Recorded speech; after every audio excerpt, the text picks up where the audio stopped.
Toypocalypse is one of the most popular and fun events you can do in Wintersday. In this video, we will learn all the details and mechanics and what exactly should we do to make the run very smooth for us and for the entire party. First of all, the entrance to the Toypocalypse is all the way south of the Crown Pavilion waypoint, right beside the Vista. You will see two portals, one that is a little bit on the lower level and one that is all the way up. The one below is when you want to be with a random group and you don't have a party, and the portal above is the one you use when you already have a party set up from LFG or some guildies or some friends. You can put your LFG for Toypocalypse in the Festival tab and then go to Holiday Cheer Parties. Once you are inside, you will have no weapon skills and no utility skills. However, the amulet and the runes you have from your PvP build are going to end up affecting your stats when you are in Toypocalypse. But they will not really affect it that much at all, so this is not that important at all, but it is just something extra you want to do if needed. To change your PvP build, you can click on this icon above that says PvP and have swords on it, and then choose Enter PvP Lobby. Once you load in, click on this icon that says PvP build and looks like a helmet, and then select your amulet, which will bring up all the other selections you can have in the PvP. And the same thing applies to the runes. Once you click on it, you will have many different options that you can select from. For me personally, I'm using the Rabbit Amulet and the Doliac runes because I don't really do that much damage and I focus on building siege, and sometimes I find myself in the middle of mobs, and so I focus on sustain with the toughness I will get from the amulet and from the runes. Once you set up your build and you want to leave, click on this icon and then select Exit PvP Lobby. Now I will explain the mechanics in general. The whole idea is that you will have 5 Doliacs and you want to protect them from the malfunctioning toys that will be attacking you in waves. As long as you will be able to keep at least one Doliac alive, you will be able to complete and finish. The amount of rewards are not affected by how many Doliacs remain alive. As long as you have at least one Doliac remaining and finish Toypocalypse, you will get all your rewards with no problem. Those mobs will keep coming in the form of 10 rounds, and each round you will have 5 total waves that you need to protect the Doliacs from. Every 2 waves you finish, you are going to get Tox, which is the main boss, and when you kill her, you are going to find a big present that will spawn, and when you open it, you will have some small presents that you and your party can collect for some extra rewards. The present will drop exactly at the east side of the map right here. If you did Toypocalypse all the way from the beginning until the end, you will get roughly 70 presents or so, and it will take you about 25 to 35 minutes.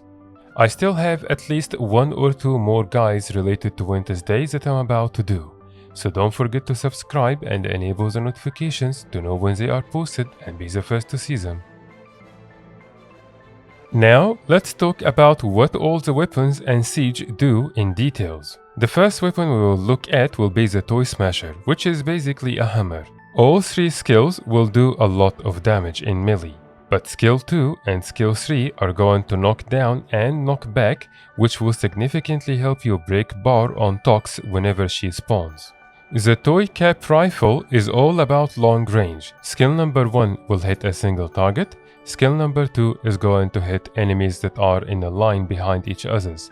Skill number 3 is going to knock back if you ended up having any kind of mobs at melee range. And of course it will also help with breaking bar on Tox. The Toy Repair Pistol is all about control. Skill number 1 is again a single target and it will keep stunning your enemies over and over.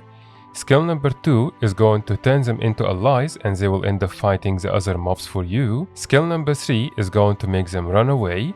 And skill 4 is going to spawn a clone, and the mobs are going to be busy taking aggro on that clone and they will stop hitting your targets just briefly. The repair pistol is especially important in the very first wave because at this point you don't have any defenses set up just yet and you're not going to be able to kill the mobs quick enough if you want to keep all the Doliacs alive. The other good thing about the hammer is that you can use it to smash all those objects.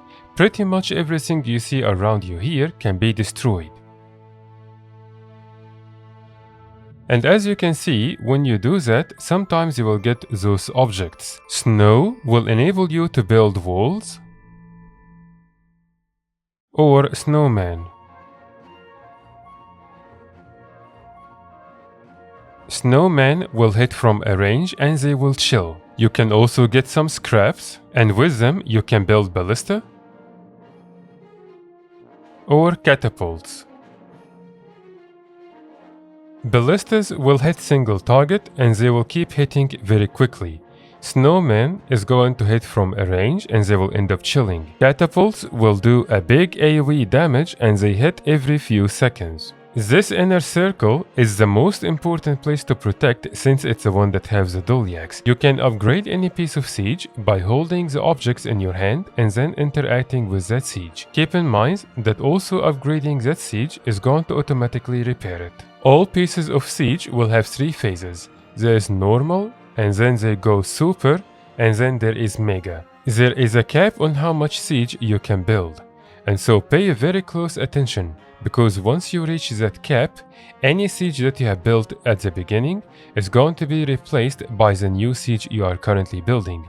And this can be a problem for 2 reasons. The old siege you have built may very well be upgraded, and so you are basically replacing upgraded siege with normal one, which is not good. And secondly, most likely the siege you have built at the beginning are the ones in the inner circle.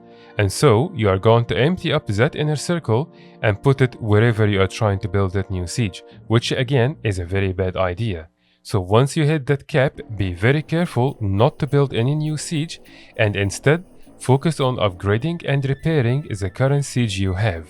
You will also notice those 4 icons and they represent skrits that you can hire to fight beside you. To do that, give them some scraps. Each skrit will need a total of 3 scraps to be able to fight alongside you. And if you go all the way to the back here, you will also find some mortars that you can build and they will also help you with the siege. However, those skrits and mortars are not as good at all as the weapons you have and as the siege you can build. So you are much better off saving those scraps to build new siege or upgrade and repair existing ones. If you found yourself low on health and you want to heal, just go stand beside the center of the circle. It will apply regeneration and it will heal you every second. But it will only heal you when you are out of combat. And if you build some siege and that siege was hitting some mobs, it will keep you in combat and it will not heal you just yet.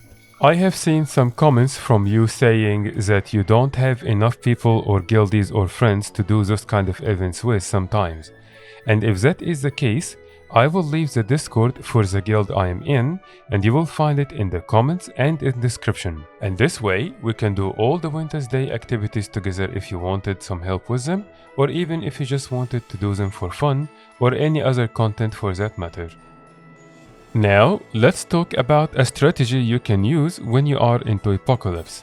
But keep in mind that this is not the only strategy and there are many other things you can do. However, think of it as some sort of a general guide to give you an idea of how you should start. The first thing you need to know is that it is all about siege, not your weapons. As we said, that inner circle that has the Doliacs is the most important thing to protect. And you will notice there are some paths like the one I'm pointing at right now. And so a good strategy is to put some walls on those entrances and this will block the path to those Doliacs. But those walls have to be well placed and actually block the entrance, because if they are not, they will be useless and the mobs will easily bypass them and go to the Doliacs. So be careful with your placement of those walls. Once you set up at least a couple of walls to block those entrances, you want to put a couple of snowmen at the side of those walls, one to the right and one to the left. After that, you want to build some catas behind those walls and the snowman.